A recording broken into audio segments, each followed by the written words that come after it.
Good morning, good afternoon, good evening, ladies and gentlemen, wherever you may be in the world. I'm Sarah Jane. This is Gift of Healing TV and the second part of our series, Life Mastery, with David McLeod. David, thank you for joining us again this month. It's a pleasure to have you with us. And yes, thank you, Sarah. It's good to see you again. It's always fun for you and me to connect. Yeah. And hello, everybody. Actually, I was thinking about it today. Do you know it is 5 years since we did that course with Rachel Jane and Data Groover? Oh my God! Five years ago this month. You know, that's right. Now that you mention it, yeah, that was in Colorado, right? Yeah, that was amazing. Yeah, absolutely. So, folks, yes, David and I have known each other a few years. Different countries, but we've definitely been very much in touch over those 5 years as well. Known each other a bit longer than that. So our program this evening, Life Mastery. Life Mastery Way. The Life Mastery Way. Yeah. The Two Infuriating Questions. Okay. What are they? Well, that's a great question. That's a great way to get us started. Well, let me put it to you this way. One of the things that I teach people when I'm working with them is the subject of awareness. I think awareness is one of the most important skills that we can learn and master. And awareness is the starting point for everything. So one of the first questions I have people ask themselves is, where am I? Now, where am I sounds kind of gentle and unobtrusive, but it's a great thing to start with because you can look and say, well, I'm in this room. I'm surrounded by these beautiful cabinets. I'm feeling very relaxed and calm. Now, yeah, that may not be true for you, but when you start with that question, where am I? And get a sense of your bearings and your location and your position in the world, then you can begin to know, well, where do I want to go? If you start with where do I want to go first, and you have no idea where you are, then picking a direction and going in some direction may lead you absolutely nowhere. Okay? So these are two, I don't call these annoying questions, by the way. These are just great questions to help me become aware. Okay. Now, you want to know what are the two most annoying questions? Well, I think that the first one of these is one that we all ask ourselves, and that is, why am I here? What is the purpose of life? What is the point to everything? I just don't get it. And that's annoying because we don't always get the answers that we want, especially when we ask the questions with a kind of a, well, shall I say, a whining attitude, Why am I here? Now, if I can say it with genuine curiosity, why am I here? Then I may begin to get some answers. And the why I'm here thing I might come up with initially, well, I'm here to raise some children and build a family. Well, okay, that might be part of the purpose. Is that the whole purpose, though? Mm-hmm. Why am I here? So what happens is this question triggers a whole bunch of other questions, and it brings up answers which may or may not be very satisfying. And in fact, the answers might lead to other questions. Mm-hmm. And why that is such an irritation is because we haven't asked the most important question. And what I know, Sarah Jane, and you've probably experienced this too, most people really have no idea who they really are. People have this story in their head. Oh, I'm David. Oh, I'm a man. Oh, I'm a fighter pilot. Oh, I'm a software engineer.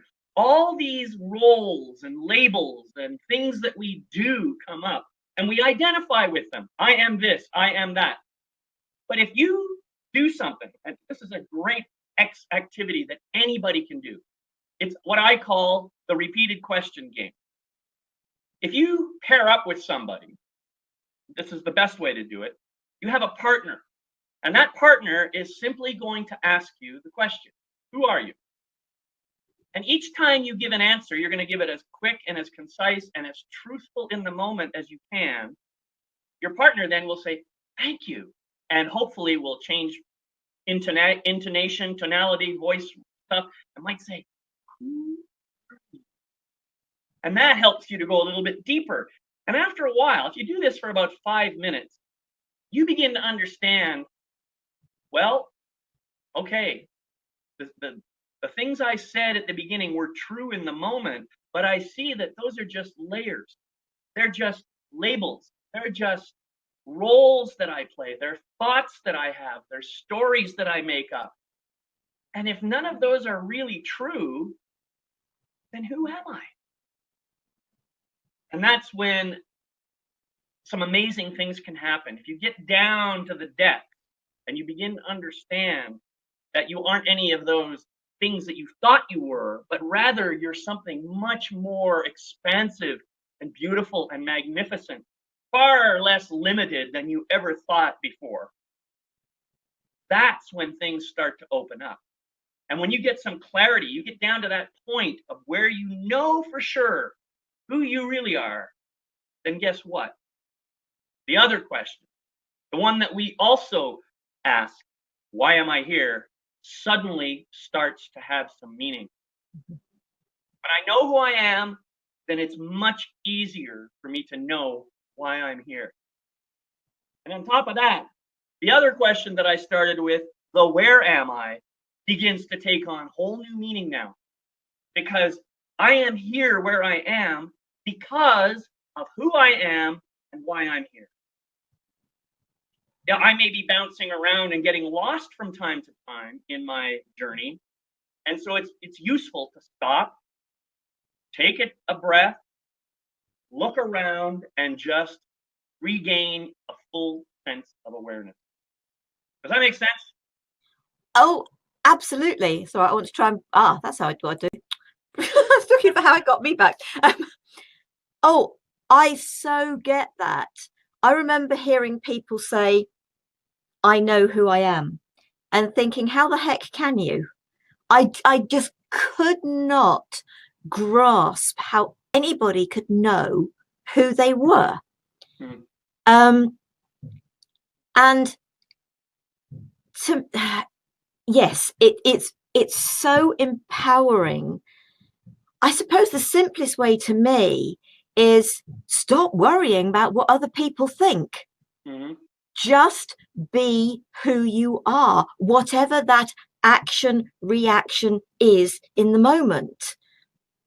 Don't try and think about, oh, if I do that, will they like me? If you oh, I better do that for them, then they might like me. And all these things. I spent nearly 40 years of my life trying to be a people pleaser with absolutely no idea who I was. And if somebody was just, how many people, especially mothers with children, somebody comes up to them at the school and they'll say, hi, I'm so-and-so's mum. Yeah, right. Or I'm so-and-so's dad. Yeah. Or I'm so-and-so's wife, or I'm so-and-so's husband. Yeah. How many people introduce themselves as an appendage? Right. Or as their job, which is what you were saying. And we are none of those things.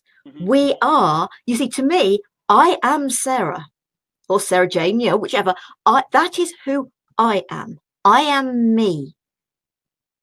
And everything else that goes with that, whatever that may be for me in that moment in time, as you said, in that moment in time. And I think that's the important thing, is people helping themselves. Actually, one of the most annoying questions that kept being asked to me was, well, what do you want to do then? And I think that comes down also to knowing who you are and getting an understanding for why you're here. But to me, never thinking you've wasted time. every experience, every job you've done, every experience you've had is totally been worth having because it will serve a purpose when you discover who, how, and why. Yeah, yeah. You know, it's interesting. I mean, I don't even believe in the fact that I am my name. My name is just a label that I use so that you know who you're talking to when Yeah. you refer to me. That's how I see it. I mean, I have done a lot of work on this, and what I see now, and this may sound like a grandiose vision. And frankly, I don't care if that's how it sounds. But what I believe is I am a magnificent divine spiritual being of light and love. And I just happen to be sharing this human experience with everybody else on this planet. That's how I see myself now. And even that is a somewhat limiting description of who I really am. Yeah. Because it implies, well, maybe if you're divine and magnificent and spiritual, then you're not physical, you know? You see what I'm saying? The moment we put a label, we imply certain limitations. Yeah. And that's just a problem with language. Yes. So I try to choose words very, very carefully that express what I believe is my truth in the moment. Oh, and it is about words. I find words, so easy. You know what you mean, but what people hear is where they are in their life at that point in time. Yeah. Every single one of us is that magnificent being, that soul of pure love, a Mhm. spiritual being having a physical experience. Exactly. And we do not need to grow our bodies to fit our soul. Yeah, it's the other way around. Unfortunately, we imagine our souls inhabiting our bodies, but I think it's the other way around. I think our souls are much, much bigger, and the body is just something that we carry around in order to have the physical experiences that we have here on this planet. So, I have my own peculiar way of seeing things, and sometimes people resonate with my thoughts, and sometimes they don't. I have some rousing good arguments with people at times. No, they're called discussions. But I was actually given an amazing experience. Some years back, I was working with people with learning difficulties, and this one guy I took to the cinema once a month. His choice of film was not my choice of film. I mean, it really wasn't. He wanted to go and see all the nasty stuff and nothing humorous. It was just like, no wonder he was depressed. And it was just like, we tried encouraging him to go to something that was more lighthearted. But he chose this one film called Man Wolf. No, hang on. That wasn't Man Wolf. That was another experience I had. It was called District 9. And it was about aliens in, I think, in South Africa. Mm-hmm. It doesn't really matter where it was.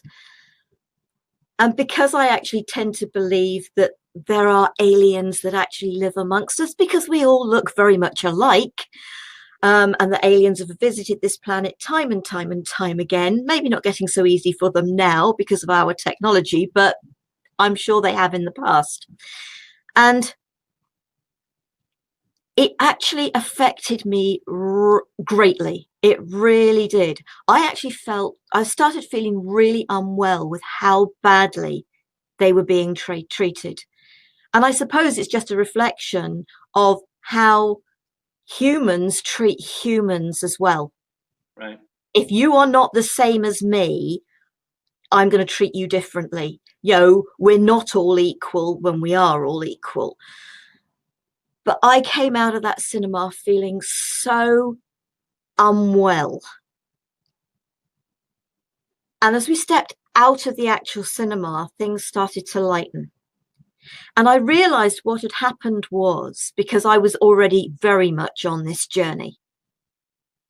And what I realized had happened was, I think until we open up to ourselves, our soul, our spirit, is actually condensed within our physical body, is trapped.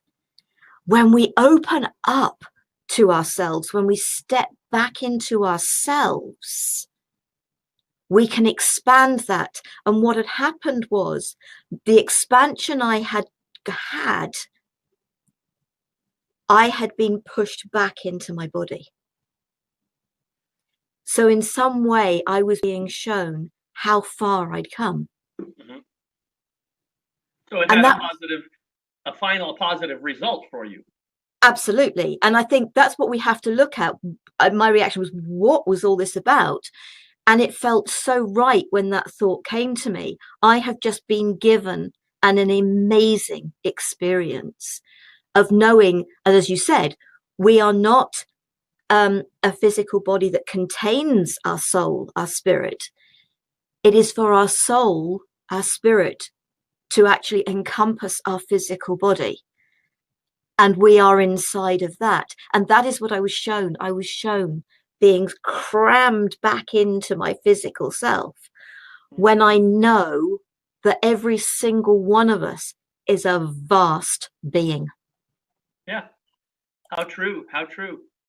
You know, and it would be so nice if people could get connected to who they really are. Because I believe that that's the one cause of all the problems that we have in the earth right now.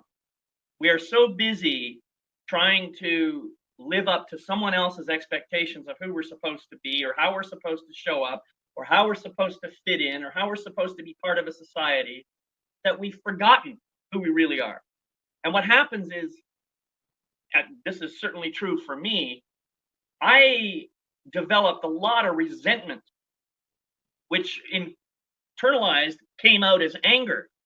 And what happened was that I was pissed off because I didn't get to be who I really was. Okay?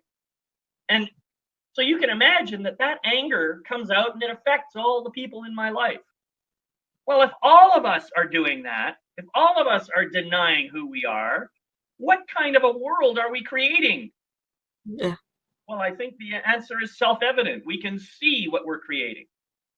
Yeah. So what this takes is for people, and it starts with just folks like you and me, Sarah Jane, to recognize who we really are and begin to express that and experience that fully, so that we can heal the wounds of the past and slowly but surely release all that resentment and anger so that we can live in joy and peace and harmony.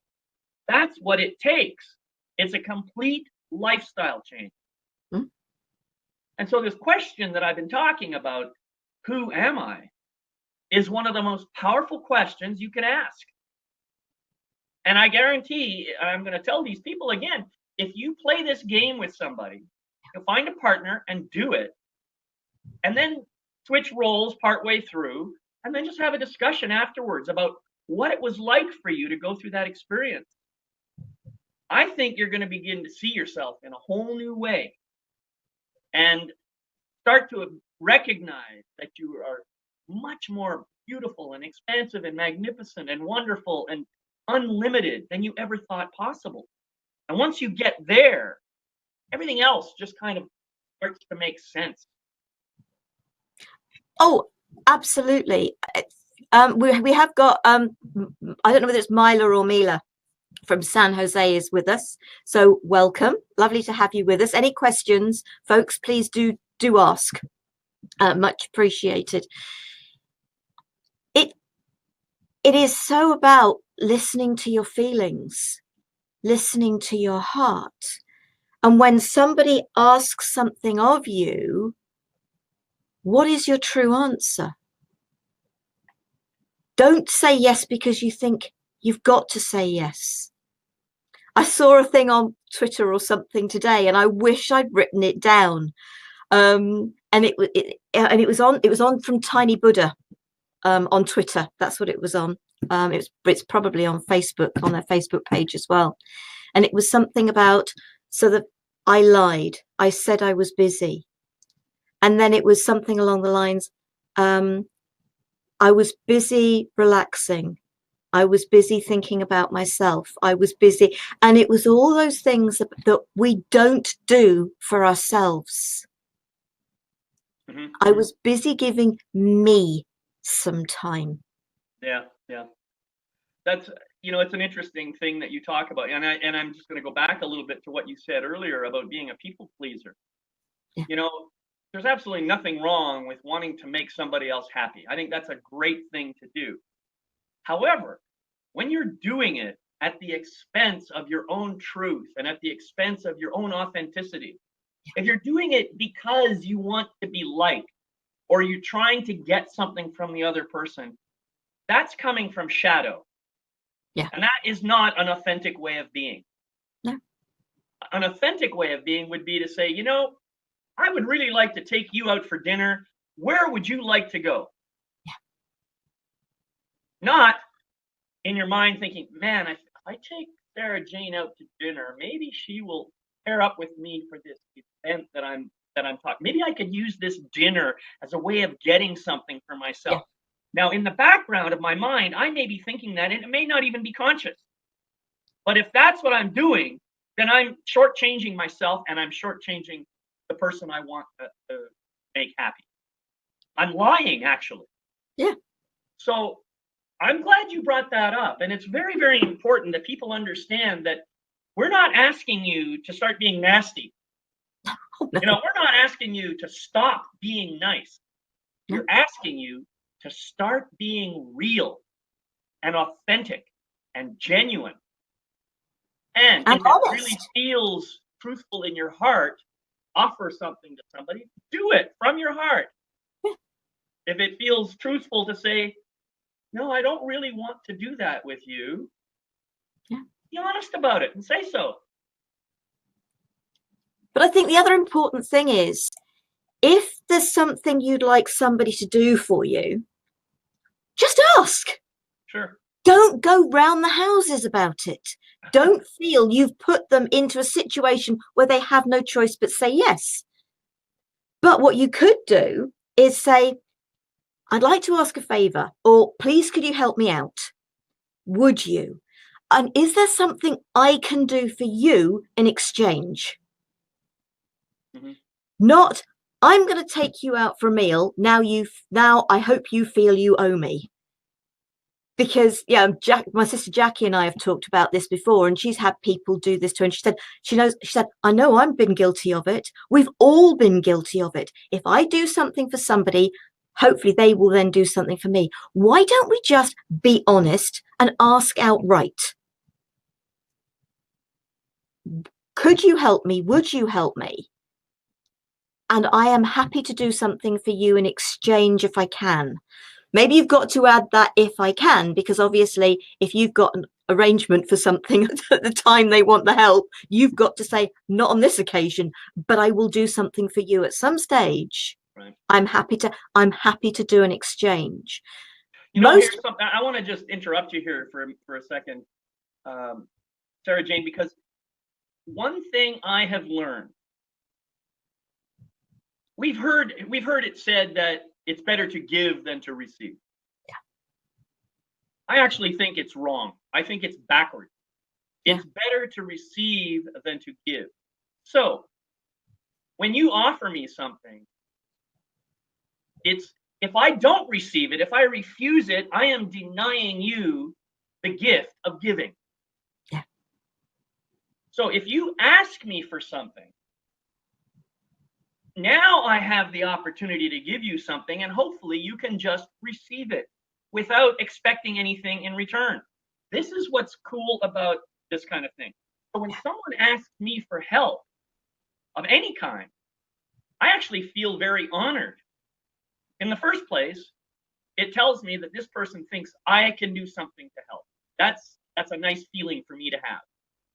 But the second thing is, now I could get to interact with this person and provide some help, and I don't need anything in return. That was reward enough, you see?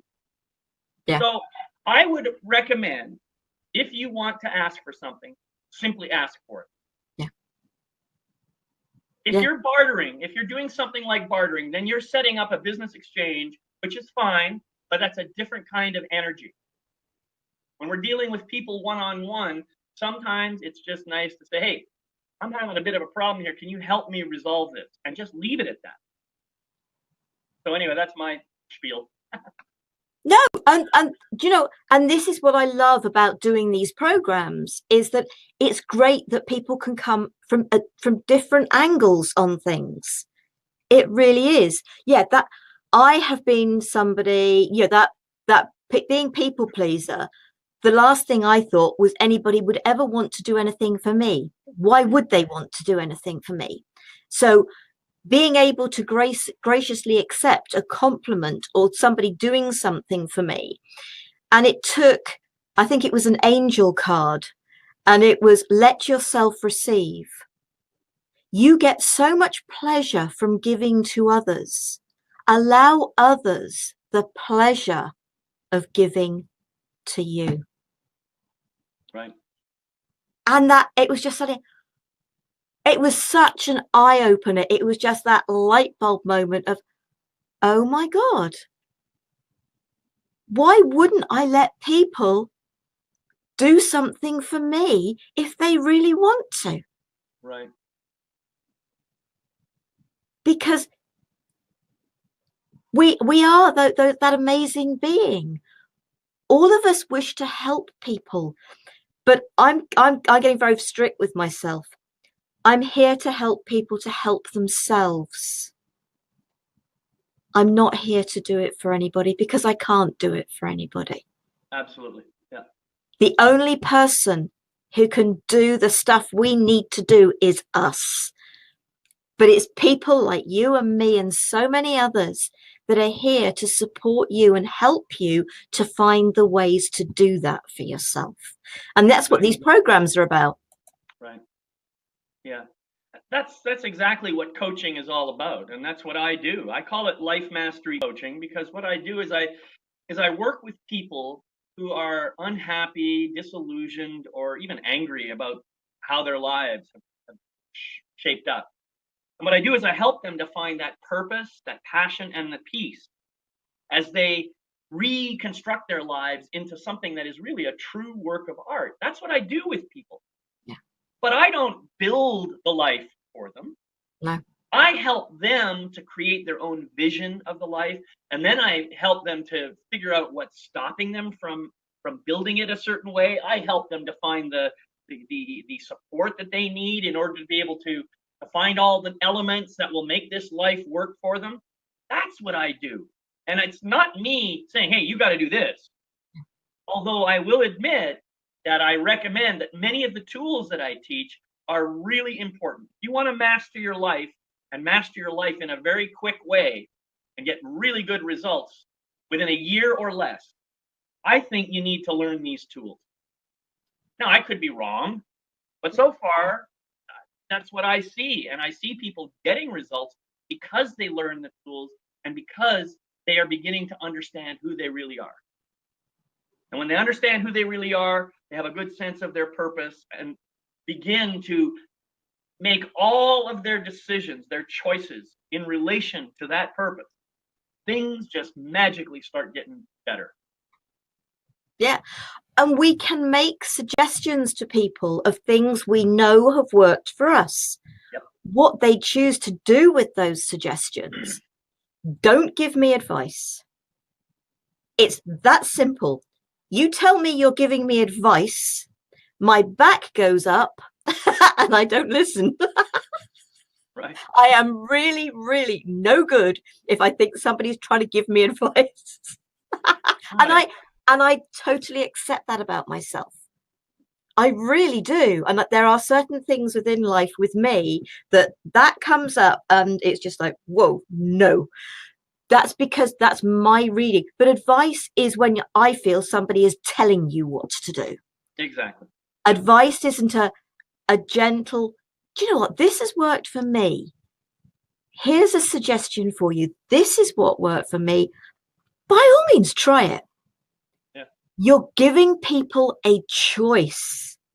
When I am given choice, I am more likely to listen. Right. When I feel and like that's a good point too. I mean, I often will create what I call a menu of options.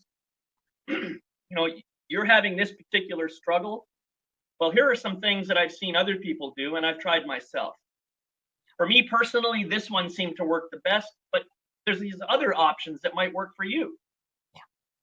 The last thing you want to do is just simply do something because someone else tells you to do it.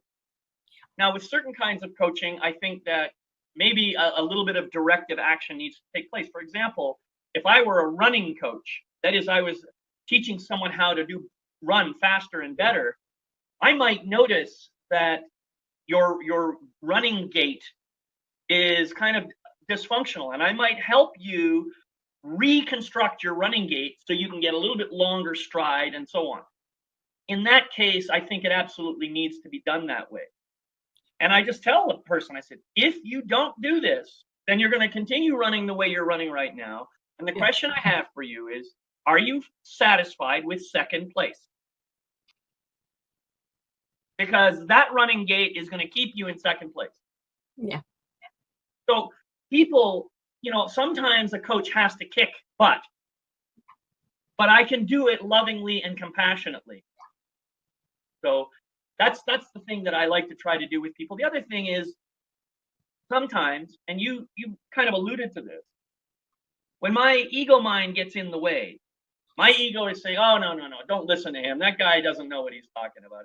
The last time you listened to somebody with that kind of advice, this is what happened. Remember? Well, I'm here to keep you safe, so don't do it. And that's what happens. Our ego minds get into the act. So as a person who does coaching, when I see that kind of resistance coming up, I usually just pause and say, okay, tell me a little bit about this resistance. What is it about? Do you have a risk manager that's coming in and trying to take over for you? Is it a real risk or is it an imaginary risk? That's what I do with people. I help them get underneath these things so that at the very least, they are totally aware of their own limiting beliefs, their own shadows. I help them to gain awareness about it so that they can now make a more empowered and hopefully functional choice. Oh, and it has to be about choice. It really does. Yep. When I was seeking help, at the time all of this started for me, sort of when I was coming out of the traumas of the broken jaw, and the lady I went to see, and she was a psychotherapist, and one day she said, "Here, take my advice. I'm not using it." And that's what we all do. Uh-huh. And those words have stuck with me.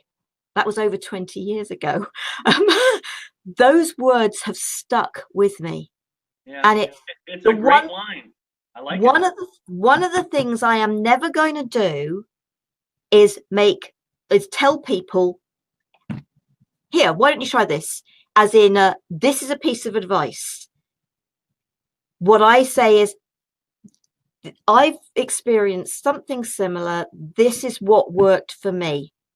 And I make it a suggestion from things that I have done myself. Now, occasionally when I find myself working with the vocal Reiki, I suddenly find myself saying something and I'm thinking, where the heck did that come from? And sometimes it's a sort of a message, not just for the individual I'm working for, but for me as well. Mm-hmm. And I accept that. I really do. And one of those was actually that saying that I use, and you've heard me say, I am the love of my life. Mm-hmm.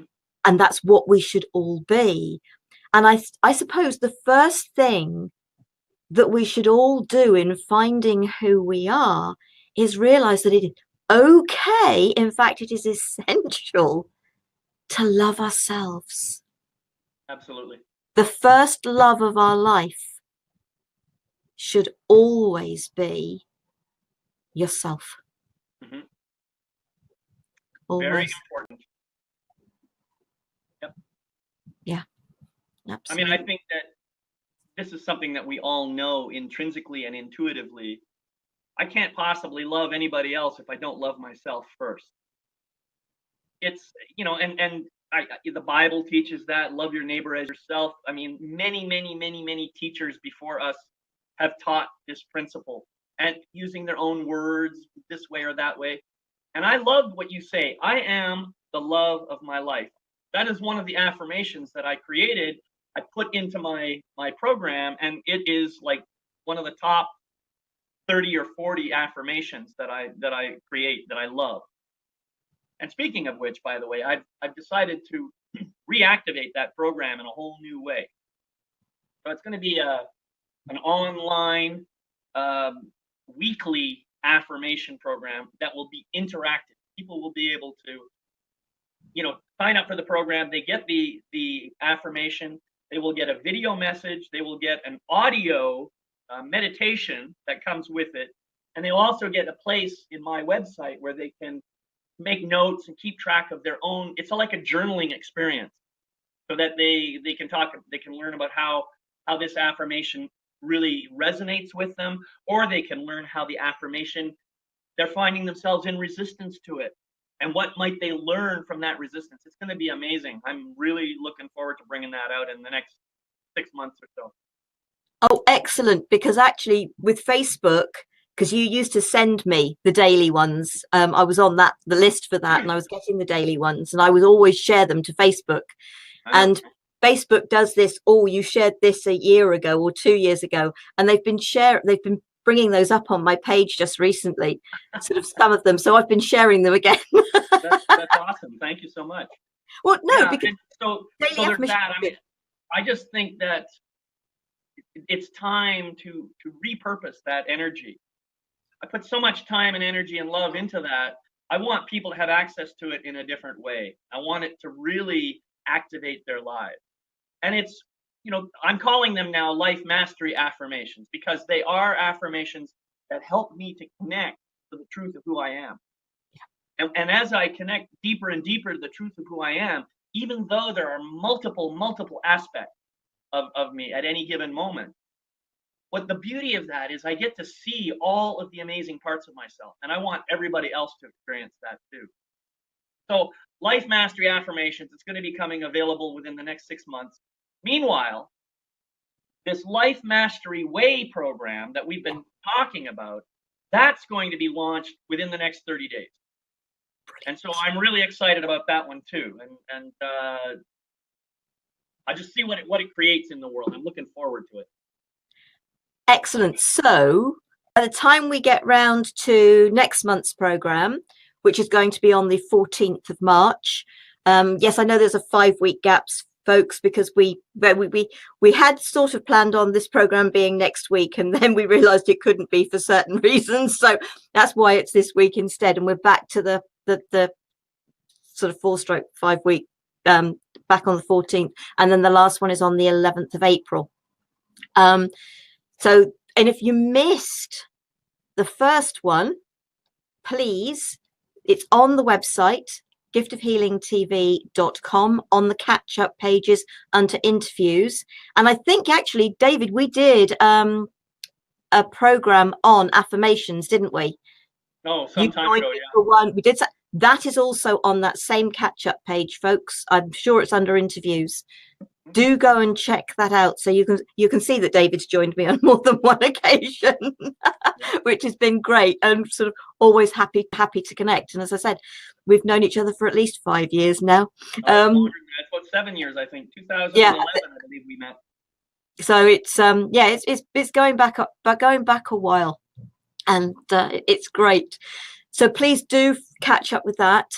This is also going to be on the catch-up page. All the programs are also on the YouTube channel, Gift of Healing TV YouTube channel as well. Go there and find them. I hope you'll think about signing, if you're not already signed up for the next two, as I said, 14th of March and 11th of April. Please do sign up for those as well. The next one is Bringing Our Dreams to Reality. So I look forward to that as well. That subject. I think you might have done. But it is about, in fact, while I was waiting for you, I've been thinking, because I write for an online magazine, and they have a topic And you've got a choice of cotton, explore, and treat. And I was thinking, okay, but it was about your life is an exploration. It's an adventure. It's about living your life and treating yourself. And I was thinking, well, what have I done with my life? And I know you're a helicopter pilot. I have flown a helicopter. No, I was never a helicopter Oh, pilot. you're never a helicopter pilot. Oh, you're a fighter pilot. Fighter pilot. Okay. I have flown a helicopter. I've abseiled off the water tower. I've done a zip wire. I've walked with wolves. I've climbed the 3 highest mountains in the UK. And I've got a long list here of things. And I was thinking, right, actually, because I went to Egypt for my 50th, I took myself to Egypt for my 50th, where I got to see dolphins and be in water with wild dolphins, where I went to Giza, where I got to ride a camel, stargazing in the desert. And it's just like, and actually it's my 60th coming up in April. And as a special gift for my 60th, it's not going to happen till June because of the weather. I am going to do a wing walk. Wow. It's all you booked. are one badass woman. But it's about living life. Of course, yeah. And it is, when you are looking to find yourself, it's, okay, what experiences do I want to have? What would I really like to experience in life? That's pretty amazing, though, Sarah Jane. I think I'm very impressed. I didn't know they had dolphins in Egypt, though. Yes. Yeah. Yeah. I'm just trying to think which sea it was, but yeah, absolutely. And I did actually get to see the dolphins in the wild. I had an underwater camera and I took some photos underwater. And everybody said to me, I didn't think you got that close. Well, it obviously magnifies it because it looked as if I could have reached out and touched them. I couldn't. But it was just so amazing. I saw turtles. I saw a guitar ray. It was just amazing. I didn't go scuba diving because I'm not trained to, but it was my first experience of snorkeling. Nice. And it's just like, go out and experience life. And this can be the way of finding yourself, having these experiences. Absolutely. The zip wire was a couple of years ago, and I'd already abseiled off the water tower several years before. And I was thinking, no, I could do this. That's not a problem. And I got to the top, and it was just like, now I'd got to step off, and it was just like, And I thought, well, I haven't got any choice. I've got to go. It was great. There's one in Wales that apparently gets up to 100 miles an hour. Because it's a really long one. I'd really like to do that. That'd be something. But I would never do that on your 70th. Hopefully I'll do it before then. But I would never ever bungee jump. Yeah. No, that doesn't appeal to me at all. So I think, isn't it? What helps you to actually feel as if you're alive? Right. I'm going to leave that question open. I'm not going to answer it.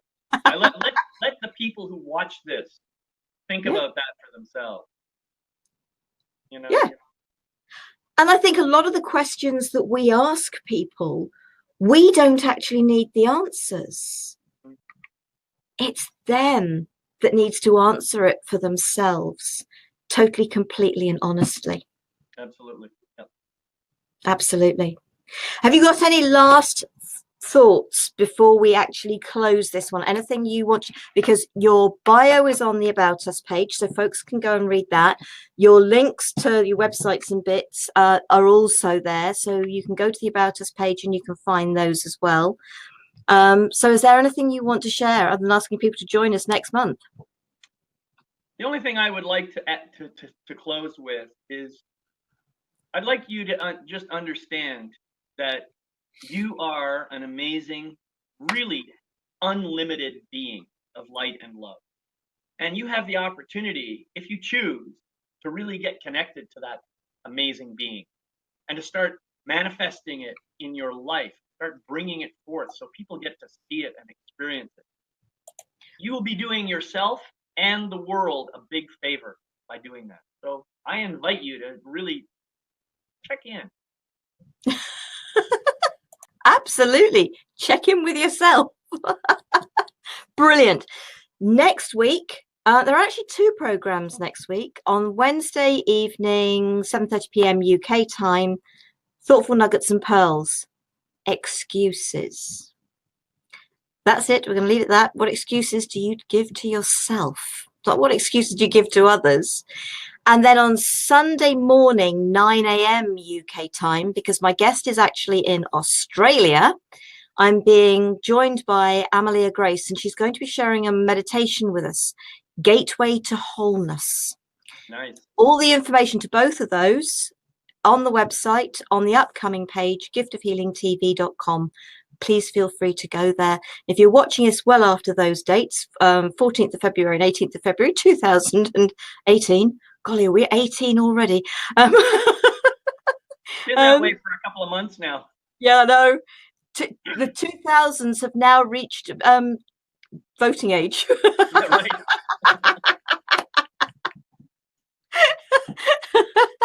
Right, ladies and gentlemen, thank you very much for joining us. I hope you've enjoyed the program, whether you're watching us live or whether you are watching the recording. And we look forward to you joining us, me next week, and David and myself again next month, 14th of February. 14th of February. Thank you very much indeed. Thank you, David. Much appreciated. Love, 14th peace. of March. 14th of March. Yes. 7th of February. Love, peace, and light to you all. Bye-bye. Namaste. Bye-bye.